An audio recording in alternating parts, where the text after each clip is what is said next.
Hello, in this video I want to show you how to clean sensors on Roborock S7. To do this, I'll be using this microfiber sheet that I got, and also we can use some glass cleaner. Just spread it across the sheet,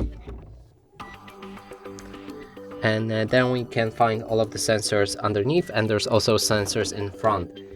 There's 1, 2, 3, 4, 5, 6 of the sensors. We'll need to take the sheath with that glass cleaning